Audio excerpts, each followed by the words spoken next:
La langue est un petit organe, mais son impact est immense. Nos mots ont le pouvoir de construire ou de détruire, d'inspirer ou de décourager. Vous découvrirez aujourd'hui comment des paroles irréfléchies peuvent semer le chaos et comment, par la grâce de Dieu, nous pouvons dompter ce petit mais redoutable membre. Aujourd'hui, nous explorerons les 12 premiers versets de Jacques, chapitre 3. D'abord, nous examinerons des illustrations bibliques telles que le mors, le gouvernail et le feu. Ensuite, nous discuterons de l'impact de nos paroles et de l'appel divin à maîtriser notre langue. Ensemble, avançons vers une communication empreinte d'amour. Dans Jacques, chapitre 3, les 12 premiers versets, l'apôtre Jacques parle avec passion du pouvoir et de l'impact de la langue. Il nous rappelle que chacun de nous est responsable de contrôler ses paroles.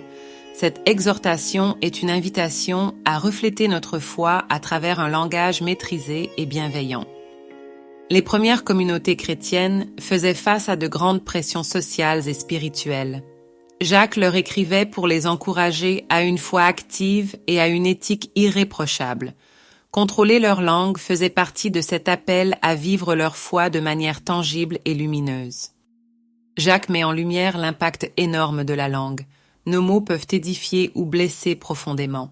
La maîtrise spirituelle exige de la réflexion et de la sagesse, nous poussant à utiliser notre langue pour encourager et jamais pour léser. Apprendre à contrôler ce que nous disons révèle notre maturité spirituelle. Nos paroles peuvent soit démontrer de l'amour envers les autres, soit produire des blessures. Faisons donc le choix de construire avec nos mots, en glorifiant Dieu par chaque interaction. Le mors est une image puissante du contrôle sur une force immense, à savoir un cheval. De la même manière, la langue peut paraître petite, mais elle contrôle une grande partie du cours de notre vie. Comme un mors maîtrise un cheval, nous sommes appelés à maîtriser nos paroles. Cela demande discipline et sagesse pour que nos mots conduisent à la paix et à l'encouragement, plutôt qu'à des dégâts.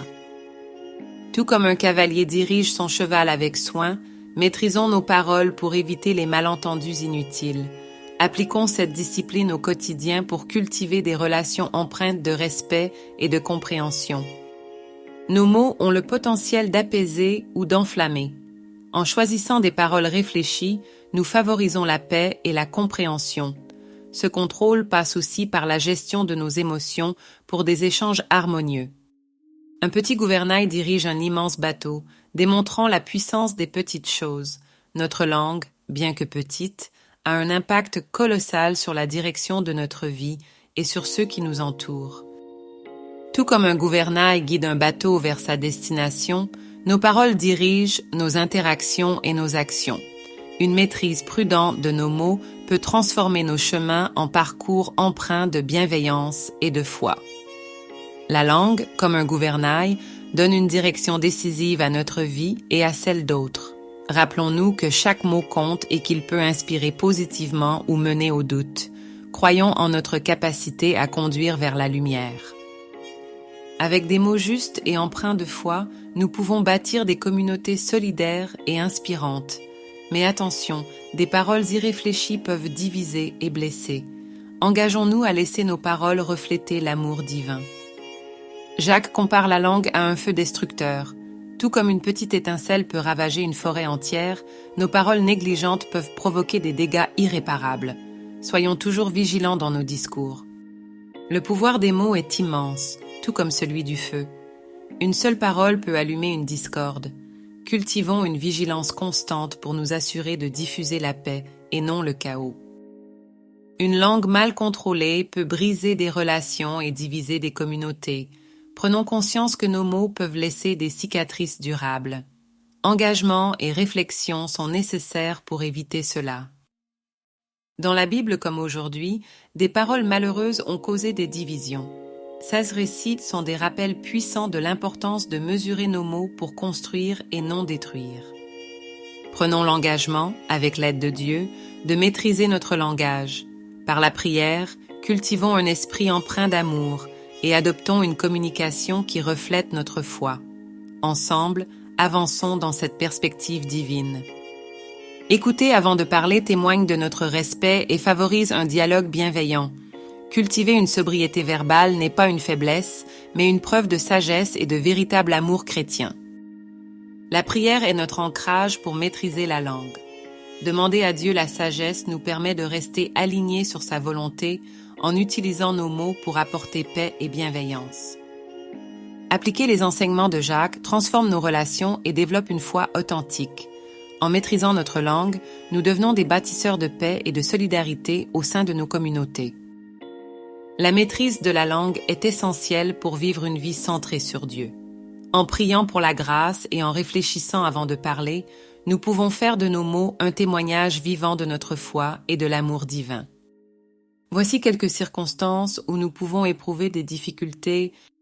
Dans la colère, quand nous sommes frustrés ou blessés, il est facile de dire des paroles dures qui détruisent au lieu de bâtir. Proverbe, chapitre 15, le premier verset. Une réponse douce calme la fureur, mais une parole dure excite la colère. Dans la critique et la médisance, nous pouvons facilement tomber dans la critique des autres, oubliant que nous aussi avons des défauts. Matthieu, chapitre 7, les 2 premiers versets. Ne jugez point afin que vous ne soyez point jugés. Dans les moments de tentation à mentir, parfois nous sommes tentés d'altérer la vérité pour éviter des problèmes ou paraître meilleurs aux yeux des autres. Éphésiens chapitre 4, verset 25. Renoncez aux mensonges et que chacun de vous parle selon la vérité à son prochain. Dans les discussions inutiles et les disputes, des paroles inutiles peuvent blesser et enflammer des conflits au lieu de promouvoir la paix. Proverbe, chapitre 10, verset 19. Celui qui parle beaucoup ne manque pas de péché, mais celui qui retient ses lèvres est un homme prudent. Comment surmonter ces défis? Reconnaître que nous avons besoin de l'aide de Dieu. Nous ne pouvons pas maîtriser notre langue par nos propres forces, mais avec l'aide du Saint-Esprit. Psaume, chapitre 141, verset 3. Éternel, mets une garde à ma bouche, veille sur la porte de mes lèvres. Soumettre notre langue à l'autorité de Christ, nous devons décider chaque jour d'utiliser notre bouche pour bénir et non pour maudire. Jacques, chapitre 3, versets 9 et 10. Par elle, nous bénissons le Seigneur et Père, et par elle nous maudissons les hommes faits à l'image de Dieu. Remplir notre cœur de la parole de Dieu, car c'est de l'abondance du cœur que la bouche parle. Luc, chapitre 6, verset 45. Chercher à édifier plutôt qu'à détruire. Avant de parler, posons-nous la question. Est-ce que mes paroles glorifient Dieu et encouragent les autres? Éphésiens, chapitre 4, verset 29. Qu'il ne sorte pas de votre bouche de paroles mauvaises, mais, s'il y a lieu, quelques bonnes paroles qui servent à l'édification. Si vous éprouvez des difficultés à maîtriser votre langue, je vous invite maintenant à prier avec moi. Seigneur, je reconnais que sans toi, je ne peux pas dominer ma langue. Trop souvent, mes paroles ont blessé au lieu de guérir. Remplis mon cœur de ta sagesse et de ton amour. Aide-moi à soumettre ma langue à ton autorité et à parler selon ta volonté. Que mes paroles soient une source de bénédiction pour ceux qui m'entourent.